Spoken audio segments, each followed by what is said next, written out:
नमस्कार मित्रों। तो आप सभी के हमारे पास काउंसलिंग और प्रेफरेंस एंट्री फॉर्म को फिल करने से रिलेटेड बहुत सारे डाउट्स आ रहे थे।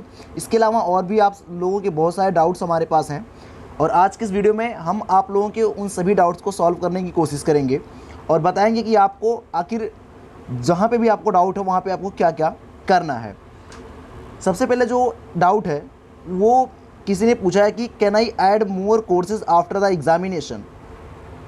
तो इसको देखो, एक्चुअली अगर आप सीयूटी की फॉर्म में इसको पूछ रहे हैं कि हमें फिल कर सकते हैं या नहीं, तो अब तो आप उसे फिल नहीं कर सकते हैं।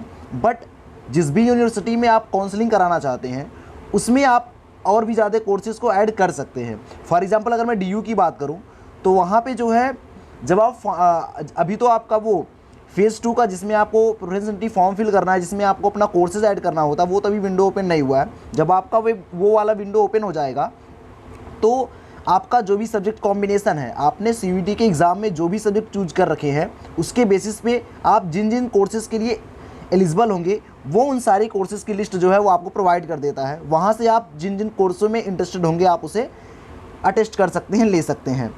नाउ नेक्स्ट क्वेश्चन है कि अच्छा भैया can you tell me the number of applicants for various BSc courses in DU last years. देखो इसमें क्या है कि आपको इसके बारे में नहीं सोचना है, क्योंकि फॉर एग्जांपल आप किसी भी स्टूडेंट की बात करोगे, जैसे कोई स्टूडेंट जो है वो पीसीएम से है और वो मैथमेटिक्स ऑनर्स के लिए प्रिपरेशन कर रहा है, तो वो केवल मैथमेटिक्स ऑनर्स को ही नहीं फिल करेगा अपने फॉर्म में, बल्कि वो physics honours, chemistry honours, programme courses, इस तरह से वो बहुत सारे जितने भी रिलेटेड कोर्सेज होंगे वो उनको भी ऐड करेगा। इसका मतलब कि ये है कि अगर आप ओवरऑल सारे कोर्सेज का देखेंगे तो उनमें एप्लीकेंट्स की संख्या बहुत ज़्यादा बढ़ जाएगी। मतलब एक ही बच्चा जो है, एक ही स्टूडेंट, वो कई सारे कोर्सेज में अप्लाई कर रहा है, तो मतलब इस पर आपको फोकस करने की ज़रूरत नहीं है, ठीक है। बाकी नेक्स्ट जो है वो है कि ब्रो थोड़ा बायोमेडिकल साइंसेस का बताने के लिए। अच्छा, ये बेसिकली मैं तो बायोमेडिकल साइंसेस से हूँ, तो इसके बारे में आप लोगों को एक सेपरेट वीडियो बना के दे दूंगा कि आपको कौन सा कॉलेज अच्छा होगा और बायोमेडिकल में क्या क्या चीज़ें पढ़नी होती है, स्कोप क्या है, इनके बारे में हम आप लोगों को एक सेपरेट वीडियो बनाकर दे देंगे। नेक्स्ट देखते हैं क्या है कि भाई एक बात बता दे यार कि डीयू के लिए जब CSES फॉर्म फिल करते हैं तो उसमें कॉलेज ये परफॉर्मेंस के साथ, अच्छा ये परफॉर्मेंस नहीं है, प्रेफरेंस है, के साथ साथ कोर्स भी फिल करना होता है क्या? क्योंकि मैंने सीयूटी के फॉर्म में अच्छा ये इन्होंने पूछ रखा है। या आपको क्या करना है कि जब आपका फेज़ 2 का विंडो ओपन हो जाएगा, CSES पोर्टल के फेज़ 2 का जब विंडो आपका ओपन होगा, देन वहाँ पे वो आपसे प्रेफरेंस एंट्री फॉर्म मतलब भरने को पूछता है, जिसमें आपको करना क्या होता है कि आप जिस भी कोर्स के लिए इंटरेस्टेड हैं आपको उसके अकॉर्डिंग कोर्स एंड कॉलेज का कॉम्बिनेशन जो है वो ऑर्डर करना होता है। अभी ये विंडो ओपन नहीं हुई है, जब ये विंडो ओपन हो जाएगी तो मैं आपको एक अच्छा सा वीडियो बना के मैं समझा दूंगा कि आपको कैसे कोर्स एंड कॉलेज का प्रेफरेंस जो है उसमें फिल करना होता है। बाकी अभी इसके बारे में मैं आगे वीडियो में कुछ आपको बता दूंगा इंपॉर्टेंट चीज़ें। नेक्स्ट है कि भैया ANDC और BCAS फॉर बायोमेडिकल साइंस। अच्छा, तो मतलब Acharya Narendra Dev college or Bhaskaracharya college for applied sciences, दोनों में से बायोमेडिकल के लिए बेस्ट कौन है? तो मेरे अकॉर्डिंग सबसे अच्छा कॉलेज तो आप लोगों को बायोमेडिकल साइंसेज के जो है वो आचार्य नरेंद्र देव कॉलेज हो जाएगा, जिसमें कि मैं भी इनरोल्ड हूँ। नेक्स्ट डाउट जो है कि सर प्लीज़ हेल्प, अगर मेरा स्कोर 400 आउट ऑफ 650 है तो 1 domain plus 1 language plus GT और 400 आउट ऑफ 800 है लैंग्वेज डोमेन, तो DU किस स्कोर को लेगी फॉर BA प्रोग्राम? देखिए इसमें क्या करना है कि आपको पहले तो ये ध्यान देना है कि जिस भी आप यूनिवर्सिटी एंड कोर्स के लिए इंटरेस्टेड हैं उसके लिए आपको क्या क्या चीज़ें रिक्वायर्ड करी गई हैं कि आपको उस कोर्स में इनरोल होने के लिए आपका मिनिमम जो एलिजिबिलिटी क्राइटेरिया है वो क्या है, आपको उसमें क्या अपीयरेंस मांगता है। अगर वो आपका वहाँ पे 1 लैंग्वेज प्लस 3 डोमेन का कॉम्बिनेशन मांगता है तो आपको वही फिल करना होगा। आइदर अगर ये आपसे जो मांगता है कि 1 domain plus 1 language plus GT, अगर आपको इस तरह का कॉम्बिनेशन मांगता है तो आपका वो वही आपको भरना पड़ेगा जो वो मांग रहा है।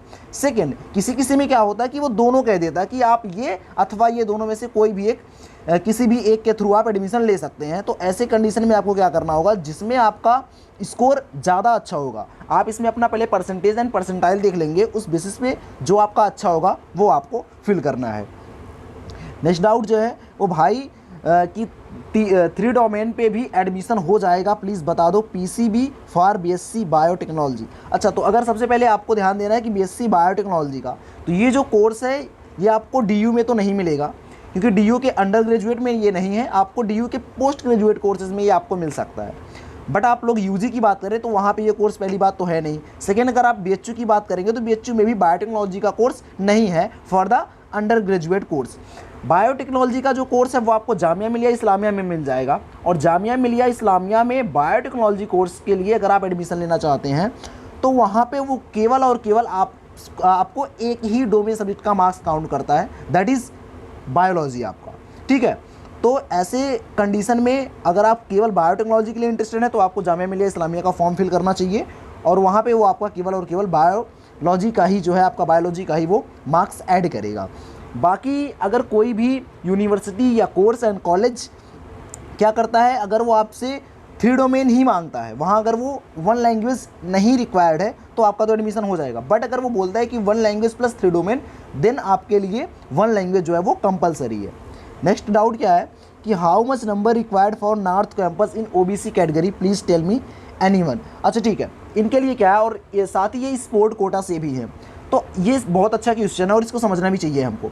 देखो, अगर हम बात करें DU की, तो DU में जो आपकी कॉलेजेस हैं वो टोटल 91 कॉलेजेस हैं, एंड जो टोटल नंबर ऑफ सीट्स है वो आपकी नियरली 96,000 से भी एबव है। तो यहाँ पे क्या होता है कि हालांकि कंपटीशन तो ज़्यादा होता है, क्योंकि जो CUT के फॉर्म फिल करने वाले स्टूडेंट हैं वो 16 लाख प्लस स्टूडेंट होते हैं। तो ऐसे में अगर मैं आपको एक ओवरऑल कट ऑफ बता दूँ किसी भी कोर्स के लिए, मतलब ऐसा नहीं है कि बस आप BA में ही हैं या आपको BSc के लिए आप अप्लाई करें, किसी भी कोर्स के लिए आपको नियर अबाउट जो आपका मैक्सिमम तो स्कोर कुछ भी हो सकता है, मिनिमम स्कोर जो है वो आपका अगर 75 के आसपास तक है तो ये जान लीजिए आपका सेफ स्कोर है। बाकी अगर कट ऑफ और भी डाउन होता है तो आपका 70% मार्क्स तक भी आपका एडमिशन जो है वो बहुत ही आसानी से हो जाएगा। अब ये चूँकि OBC कैटेगरी से है तो आपको थोड़ा आपके कैटेगरी का बेनिफिट मिल जाएगा, वहाँ आपका लगभग 70 to 75% मार्क्स अगर आपका बन रहा है स्कोर तो आपको आसानी से एडमिशन हो सकता है DU में। बट अगर हम बात करें BHU की, BHU जैसे यूनिवर्सिटी में जहाँ पे एप्लीकेंट्स तो बहुत ज़्यादा होते हैं बट वहाँ पे सीट्स जो है वो बहुत कम होती हैं। ऐसे में क्या है कि आपके मार्क्स जो है, आपका जो सेफ स्कोर है वो 75 to 78% के नियरली जो है वो आपका सेफ स्कोर माना जाएगा। नेक्स्ट डाउट देख लेते हैं क्या है। नेक्स्ट है, हेलो भाई, मुझे BCom ऑनर्स के लिए कॉलेज चाहिए और मेरे 550 100 आउट ऑफ 800, ठीक है, आएंगे तो क्या मुझे प्रेफरेंस लिस्ट अच्छा कैसे बनाना है? हाँ, ये भी बहुत अच्छा क्वेश्चन है और इसके लिए आपको ध्यान देना चाहिए। एक चीज़ आप लोग दिमाग में अच्छे से बैठा लीजिए, आपके जो मार्क्स हैं ना वो चाहे कितने भी कम आए, अभी आपका जो आंसर की आ गया आप उससे अपना मार्क्स जो है वो कैलकुलेट कर रहे होंगे, किसी का आ रहा होगा ओवरऑल। अगर मैं परसेंटेज की बात करूँ, परसेंटाइल नहीं, परसेंटेज की अगर मैं बात करूँ, देन आपका कहीं किसी का बन रहा होगा 50%, किसी का 60%, किसी का 70, किसी का 80, इसके अप्रॉक्स बन रहा होगा। ठीक है, आपके मार्क्स एक चीज़ दिमाग में बैठा लो कि आपके मार्क्स कितने भी कम हो, चाहे वो आपका 30% हो, 40% हो, 50%, कितने भी मार्क्स हो, आप जब अपना प्रेफरेंस लिस्ट फिल करेंगे ना तो आपको सबसे ऊपर सबसे टॉप कॉलेज को रखना है, सबसे टॉप कॉलेज एंड कोर्स को, आप जिस भी कोर्स में इंटरेस्टेड हैं उसके टॉप कॉलेज को ही आपको रखना है। ऐसा नहीं है कि भाई मेरा मार्क्स तो बहुत ही कम है यार, जब मार्क्स इतने कम है तो मेरे को तो अच्छे कॉलेज मिलेंगे ही नहीं, ऐसा बिल्कुल नहीं है। क्योंकि मे भी ऐसा हो सकता है कि आप जिस कोर्स एंड कॉलेज के लिए आप इंटरेस्टेड हो सकता है उसमें जो एप्लीकेंट्स हैं वो कम हैं, या फिर मतलब बहुत सारे इसमें वो होते हैं, वेरिएबल्स होते हैं। बट आपके लिए बस यही करना है कि आपके मार्क्स चाहे जितने भी बन रहे हो, आपको प्रोफेशनलिटी फॉर्म में जो सबसे अच्छे कॉलेजेस हैं, यानी कि बेसिकली माना जाता है तो नॉर्थ कैंपस को, और उसके अकॉर्डिंग ही आपको फॉर्म फिल करने हैं। ठीक है, तो आप जिस भी कोर्स और कॉलेज के लिए इंटरेस्टेड हो उसमें से जो टॉप है उस टॉप वाले को आप फर्स्ट प्रेफरेंस दीजिए, देन उसी के अकॉर्डिंग ही आपको फिल करना है। नेक्स्ट डाउट देख लेते हैं क्या है कि ब्रो कैसी फैकल्टी और कॉलेज है, एक्सपोजर एंड इंफ्रास्ट्रक्चर कैसा है आपका? अच्छा, आप पूछ रहे हैं NDC के बायोमेडिकल साइंस का। तो अगर मैं अपनी फैकल्टीज़ की बात करूँ तो फैकल्टीज़ ऑसम, बहुत ही अच्छी फैकल्टी है, टीचर तो हमारे बहुत ही अच्छे हैं, डोंट वरी। कॉलेज का माहौल भी अच्छा खासा है, बढ़िया है, एक्सपोजर वगैरह भी ठीक ठाक है। और सेकेंड अगर आप बात करें इंफ्रा, हाँ तो इंफ्रा थोड़ा सा हमारा उतनी अच्छी बिल्डिंग्स हमारे पास नहीं है, बट हाँ रिलेटेड जितने भी हमारे पास जैसे हम बात करें कि इंस्ट्रूमेंट वगैरह के, वो तो हमारे पास अच्छे से भी अच्छे, महंगे से भी महंगे इंस्ट्रूमेंट हमारे कॉलेज में उपलब्ध हैं। बस हाँ, आपको बिल्डिंग थोड़ी सी उतनी अच्छी नहीं मिलेगी। एंड नेक्स्ट डाउट है कि हेलो भैया, नॉर्थ कैंपस के लिए कितना स्कोर चाहिए इन BA प्रोग्राम? तो अभी मैंने बताया कि अगर आप नॉर्थ कैंपस या साउथ कैंपस के नॉर्थ कैंपस के लिए जो आपका मैक्सिमम कट ऑफ जा सकता है कट ऑफ अगर मैक्सिमम में बात कर लूँ तो आपका 78 to 80% के आसपास, हाँ उससे डाउन भी हो सकता है, उससे ऊपर तो नहीं, मतलब मैं इतना कह सकता हूँ अगर आपका 75 to 80% मार्क्स है तो भी आपको नॉर्थ कैंपस मिल सकते हैं। बट हाँ, नॉर्थ कैंपस के टॉप कॉलेज मिले इस बात की मैं कोई गारंटी नहीं ले सकता, ठीक है।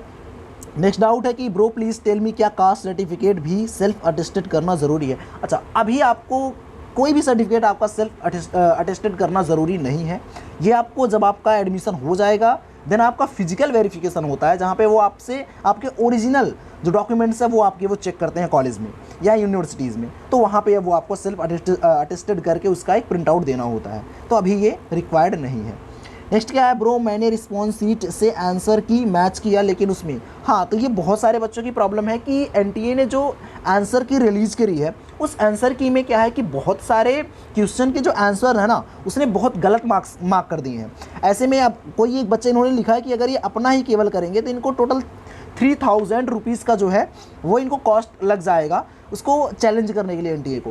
तो देखो आपको ऐसा नहीं करना है, एक काम आप कर सकते हो, आपको मैं बताऊं कि मालवी एकेडमी, आपको पता होगा मालवी एकेडमी का चैनल, आप वहां जा सकते हैं। वहां पे सर ने एक वीडियो बनाया है, वहां पे क्या है कि आपको एक फॉर्म फिल करना है जिसमें सर आपके रिस्पॉन्स शीट मांग रहे हैं, आप उसे सबमिट कर देंगे, वहाँ सर देख के बता देंगे कि हाँ कितने क्वेश्चंस को आपको जो है वो चैलेंज करना है। और कोई एक बच्चा सारे को चैलेंज मत करो, एक काम करो कि आप लोग जैसे ग्रुप जैसा बना लो, उनमें से किसी एक क्वेश्चन को कोई एक बच्चा चैलेंज कर दे, किसी को कोई एक बच्चा चैलेंज कर दे, इस तरह से आप लोग उसे कर सकते हो, ठीक है। तो इसलिए आप लोगों का जो कॉस्ट है वो बढ़ जाएगा, मतलब एक एक बच्चा अगर ऐसे इस तरह से सब लोग कर दोगे तो ये हो जाएगा, ठीक है। नेक्स्ट डाउट क्या है कि लैंग्वेज का नंबर नहीं ऐड होता है क्या? देखो इसमें क्या है कि ये जो है ना ये डिपेंड करता है आपके कोर्स कॉलेज कॉम्बिनेशन, मतलब जिस भी कोर्स में आप इंटरेस्टेड हैं उसमें जो भी आपका यूनिवर्सिटी है वो क्या इसे रिक्वायर्ड करता है या नहीं। फॉर एग्जांपल अगर आप बीए कोर्स के लिए हैं तो मैक्सिमम जैसे अगर बीएचयू की बात कर ले, वहाँ पर क्या है कि जो आपका लैंग्वेज का मार्क्स होता है ना ये आपका ऐड होता है आपके स्कोरिंग में, मतलब आपने कितना स्कोर किया आपका जो मेरिट बनेगा उसमें ऐड होता है। बट अगर वहीं जैसे हम डीयू की बात कर ले, यहाँ पे जैसे अगर आप बीएससी कोर्स के लिए इनरोल होते हैं डीयू में, तो यहाँ पे लैंग्वेज में केवल आपसे पासिंग मार्क मांगता है, आपकी मेरिट में इसका कोई भी योगदान नहीं होता। मेरिट के लिए जो है वो आपका केवल और केवल आपके जो डोमेन सब्जेक्ट होते हैं वही काउंट किए जाते हैं, ठीक है। एंड नेक्स्ट जो है कि ब्रो सीयूईटी में अगर कोई और चैलेंज करता है तो क्वेश्चन को तो क्या सही होने पर उस डेट पर शिफ्ट दूसरे बच्चों को भी मार्क्स मिलेंगे?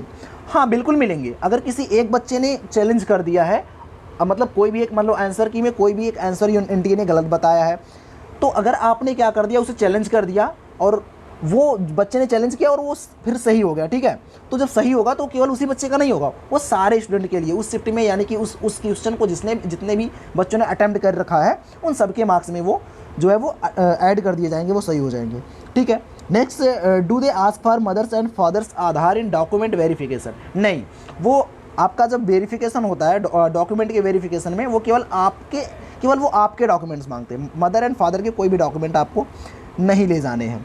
नेक्स्ट है, is the entire admission process online? या ये सही है, आपका जो एडमिशन प्रोसेस है वो टोटली ऑनलाइन है। आपको किसी भी परिस्थिति में आपको कॉलेज या यूनिवर्सिटी को विजिट करने की ज़रूरत नहीं है। ये टोटल प्रोसेस जो है आपका ऑनलाइन ही हो जाएगा। आपका काउंसलिंग से लेकर एडमिशन तक का प्रोसेस, जब आपकी क्लासेस स्टार्ट होंगी देन आपको जाना होगा कॉलेज में, अभी नहीं, ठीक है। तो ये कुछ मेजर जो है डाउट्स थे आप लोगों के जो मैंने सॉल्व करने की कोशिश, मतलब पूरी कोशिश तो हमने करी है। इसके अलावा अगर आपको कोई भी डाउट आता है तो आप कमेंट सेक्शन में हमें ज़रूर बता दीजिएगा एंड हम उसे सॉल्व करने की पूरी कोशिश करेंगे।